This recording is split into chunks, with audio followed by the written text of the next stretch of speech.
So, what I want to talk about a little bit is, I have a question for you guys. How many children do you think in the state of Minnesota, how many children do you think are facing hunger or facing food insecurity? Just a guess, just let it out. What do you guys think, guess-wise? How many children? Thousands. Thousands, yep. Anyone gonna guess a little bit more than thousands? What do you think? Hundreds of thousands. Yes, hundreds of thousands. Do you want to guess how many hundreds of thousands? 3. Yes, she knows. So 300,000 children in the state of Minnesota face food insecurity. And so when you hear the term food insecurity, what comes to mind? What do you think of when you hear the phrase food insecurity? Not always having enough. Not always having enough, absolutely. Any other thoughts or words? When will I get to eat again? Yes. Any other thoughts? Having the right foods. The right foods, having the right foods. Any other thoughts? Okay, those are all great and they're right on target. And so with food insecurity, we think of things like not having enough, not having the variety, not having the ability or knowing your cupboard's going to have what you need every day. And there are 300,000 children facing that reality, which also means that their siblings and caregivers, parents, whoever, are also facing that reality. Because the children aren't just in a vacuum, they're in a family or in some kind of care unit. So when you think of food insecurity, what do you think leads to that? What could lead a child or a family to face food insecurity? Yes, they don't have income or unstable income. A lot of times, families who don't have hourly or salary positions find themselves in food insecure. So if you rely on tips or if you only have jobs here and there, that can lead to food insecurity. Absolutely. What other factors could create food insecurity? Yes. Excellent, transportation. So I don't know how many of you guys like get your SUV or your car, go to Costco, Target. We have an array of options, of where we can find food. So if you don't have transportation, it's really tough. And sometimes in some environments where families can find themselves, it's really hard to find fresh food anywhere. And especially if you don't have a car, then you have to deal with public transportation and all those challenges too. That's great. What other things could lead to food insecurity, do you think? Broken family. Sure. Divorce. Instability of the family, absolutely. And studies show that a little bit of that. So if you are a female who is single, providing for your family, your rate of food insecurity is higher than, let's say, if you are a man in that same situation. So sometimes on gender or marital status does that for sure. Any other thoughts about what produces food insecurity or could produce food insecurity? Sure, if they don't have access to certain government programs, sometimes for people, maybe a shame could be a barrier, or maybe they don't have, the proper documentation to get that help. So absolutely. Great, those are all really, really helpful. Some other things that can also be a problem are things like not having a savings account, right? So if you don't have money set aside when a need arises, like say your car does break down, or you get sick and you can't work, all of a sudden you're in the space of how am I going to get enough food and have the right variety and types of food. This is great. Thank you so much for your thoughts. So when we talk about 300,000 children facing food insecurity, what that means is 1 in 4 children. 1 in 4 Minnesotan children don't know if they have enough food consistently available to them. So I want to show you a video. It's about 5 minutes long, and it's going to walk you through who every meal is and what some of our solutions and ways we provide help to meet the need that's in our community. So let me go ahead and pop this up. Here we go. Right.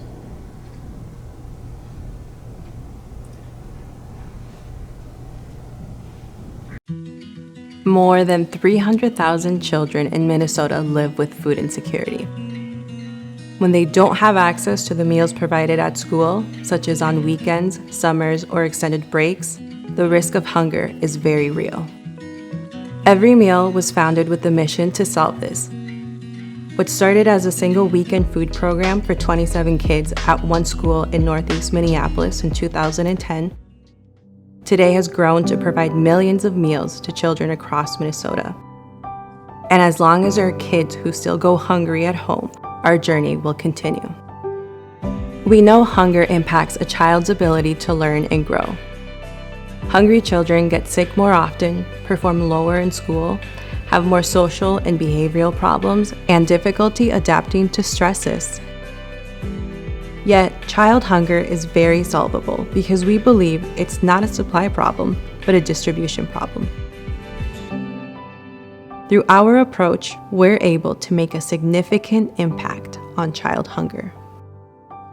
Our multiple food gap programs provide a consistent source of food to children right where they are, at school.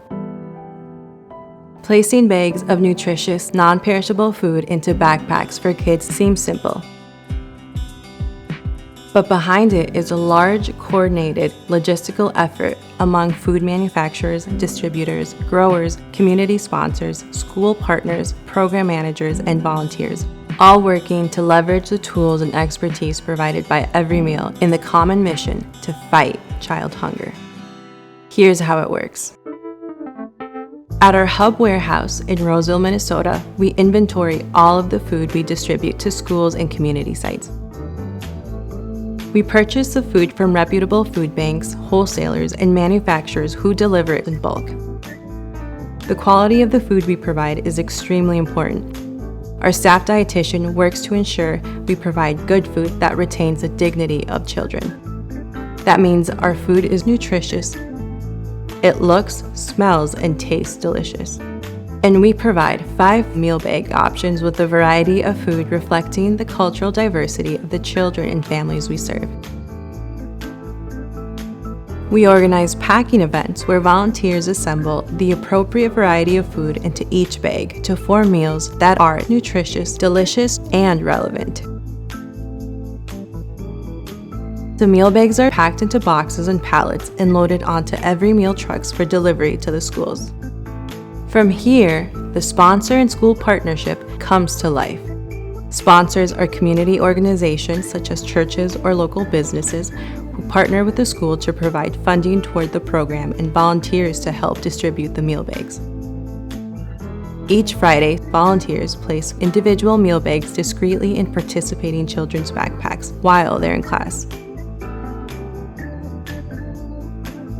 There are no income qualifications for families and no personal data is collected. Any family who requests it is provided food each week for as long as it's needed.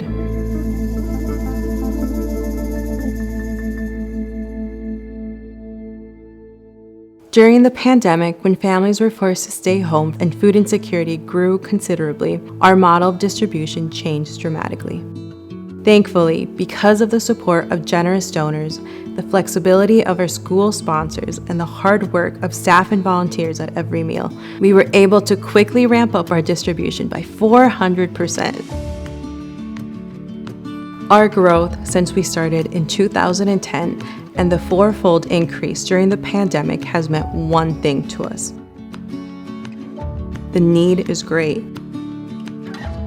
And it's up to all of us to continue to be there for our children in our community.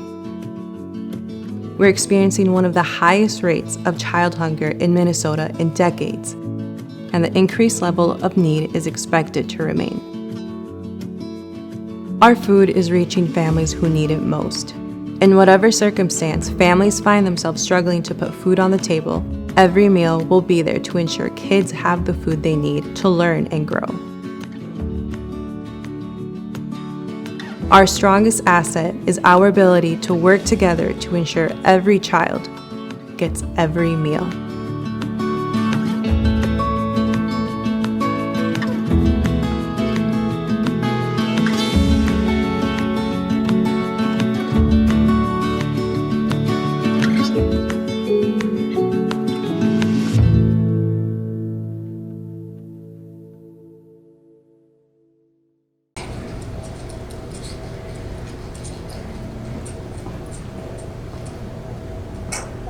So as that video showed, every meal started with one school. And there was one church that met at that school. So the way that partnership started is that our president and some of the other people president of every meal and some of the people at the church were meeting with the principal. And Mill City Church still meets at Sheridan Elementary to this day, and they didn't want to just rent the building, they wanted to build a relationship and to get to know the school and provide needs for the school. So they asked the principal over the year or so that when the church started meeting there, how can we help you, how can we help you? So as trust was built, the principal of the school said, well, one of the major things we're facing right now is that on Fridays, when kids are leaving, sometimes they're not eating their lunch and they're shoving it into their backpack, or they're kind of grabbing other food, hoping no one's seeing, and they put it in their backpack because they don't know when they leave for the weekend if they're going to have enough food. So it's not all the children in the school, but a significant number of the children. So a lot of children can sometimes need the assistance of breakfast programs, lunch programs, all that kind of stuff, but over the weekend, where do you go? Because one of the main food sources is school. So that's where every meal got started. So we started at one school, helping one principal, trying to solve a problem they were facing. And from there, it's grown, as you can see, to over 430 schools. And then we also have, during different breaks, like winter breaks and summer breaks, we do additional sites. And we have food available at places like libraries, fire departments, stuff like that. We put the map out in the community so that way families can show up, grab the meal bag of their preference, and have more food available to them. So one thing I want to make sure while I'm here is to say thank you so much to Zion Lutheran for being one of our community sponsors. You are at, to make this very local, you're at Lincoln Elementary. So just a little bit down the road here. Does anyone here have done the meal bag distribution? So Pastor Connie has, does anybody else? Great. Well, one of the ways you can help is reach out to Pastor Connie and you can come on a Friday at Lincoln and help put the meal bags in the backpacks. So one thing I want to talk about with the meal bag, which we did not have in the very beginning, but as we were able to grow, we were able to offer 5 different types of meal bags. So when a school like Lincoln becomes an every meal school, the social worker will let everyone in the class know, or in the school know, this program is available to you. So we don't single out certain families or students, we just let the whole school know. Because we trust that if someone says, I need that help, they need that help. And so then the social worker gets those forms back, then they can choose what type of food they want. So we have 5 different types of meal bags based on cultural preferences. So our most popular bag is our green bag, which is a typical American diet. But we also have some that are tailored to East African diets, Latino diets, and then East Asian diets too, that kind of reflect some of the other populations that we have here in our community. And the last bag that we have is the yellow bag. And the reason why I want to highlight that is that sometimes food insecurity and housing insecurity are met in the same child, in the same family. So what the yellow bag does, all the food that's in that bag is either pop top, ready to eat, or just requires a microwave. Because sometimes for some students and some families, they don't know if they're going to have a kitchen available to them. So if we send home a pound of black beans that are dry and nutritious and wonderful, how are you going to cook that, right? If you don't have a kitchen available to you. So that's some of the care and attention that we try to offer for families, is that we want to meet them where they're at with what they need so that children can have every meal. So after I've said all of these things, you might be wondering a little bit about how can you get involved with every meal. So one of the ways, like I just mentioned, if you would like to volunteer on Friday, so at this point in the school year, there are 16 Fridays left. Can you believe it? With breaks and everything else. So typically, and Pastor Kine will have more details than I do, but typically, is it in the mornings? They do it in the afternoons from 2:15 to 3:15. Thank you. Can I tell you the reason why? Yeah. Because some of the kids either don't know what it is or are embarrassed, and Yeah. so if they have too much time during the day to take it out of their bag, So we put it in there at the very end of their school day. Exactly. That's great. That's smart. So 2:15 to 3:15 takes about an hour or less. Is that right? 30 minutes. 30 minutes. So if you have flexibility for 30 minutes to come on a Friday, you don't have to come every week. And you guys are in shared partnership with Trinity Episcopal, so they also are providing volunteers. So if you would like to volunteer and help in this way, talk to Pastor Connie. Another way you can help out as well is I have some forms I can leave with Connie as well. So if you'd like to financially contribute, you can either do that. I'm not sure with your church how your congregation works with your donation to every meal. So you can either talk to Pastor Connie about contributing to the fund that they do that with, or if you want to individually contribute, either way. So I'll leave some of that information with Pastor Connie. But we have a couple of other ways that you can help too, and I wanted to share a video with you. We had a reporter come in about a week and a half ago that highlighted one of our needs, so I thought I'd just show that video to you instead of having to watch me talk behind a mask for a little bit longer. So I'm going to share that with you, and Pastor Connie can hit the lights, and then we can talk about another urgent need that we have.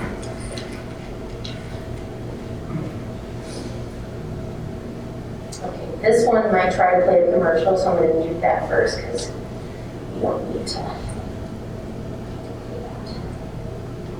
Oh no, we didn't do it. Surprise. Okay.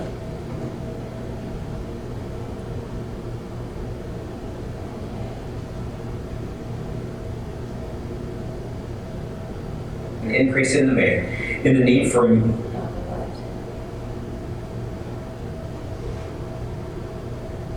on-school staffing issues, the cold weather. It's tough right now, and it is all leading to an increase in the need for meals for school kids who could be cut off from the food offered there at school. As our Ellen Gallus reports, the organization Every Meal is busier than it's ever been. The pandemic's still going. We're still up in that high need. Here at the Every Meal Warehouse in Roseville, they are aiming to fill as many empty boxes and as many empty stomachs as possible. Their biggest source of nutrition is the school meals, breakfast and lunch, and sometimes dinner programs. And so when those school buildings close, that's a big loss of nutrition. That's the biggest loss of their biggest source of nutrition that they had.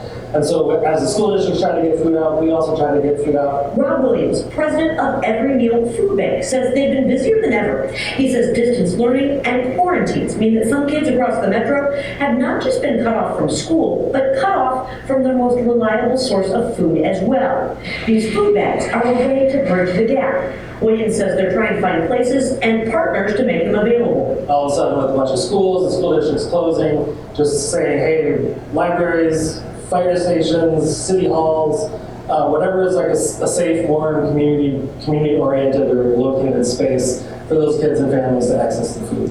One recent success story was through the Scott County Library. When schools in Prior Lake, Savage, and Shakopee went into distance learning, they provided Every Meal food bags at area libraries. They ran out of their 150-bag allotment in just 5 days. The demand really went up at all three of those libraries. The libraries are all about learning, and we really feel like if kids are hungry, they're not learning as well, and so that's how that kind of fits into our mission. Back at the warehouse, they also say this sustained demand has created a need for more volunteers. Because if the pandemic isn't slowing down, then neither are they. According to Every Meal, they have served more than 1 million meals so far this school year. Of course, the year is only halfway over. Reporting in Roseville, Ellen Gallus, 5 Eyewitness News. Next. So Omicron, school staff. There we go. I can close that. Okay, so the other thing I wanted to mention and show you guys, we have an urgent need right now, is for helping pack our meal bags. So our warehouse is in Roseville, so just maybe 20 minutes away. And we do packing events multiple times a day. So we have an AM packing event, usually starting around 9 or 10, an afternoon packing event starting around 1 or 2, and then evening packing events that can start from 4 to 6, or even go from like 6 or 7 to 8 or 9. So right now, we need help packing those bags.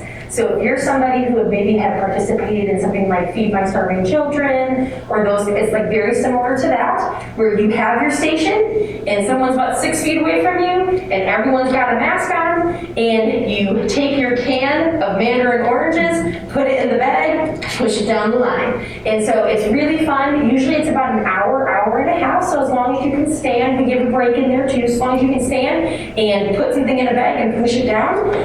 We would love to have you. Usually children are about 10 and older who come and help. So if youth group, or if you've got grandkids or kids that you know, you want to bring them with you to go do something and to help meet this need in our community that's urgent, we would really appreciate it. So as you heard, that we've served over 1 million meals in this school year.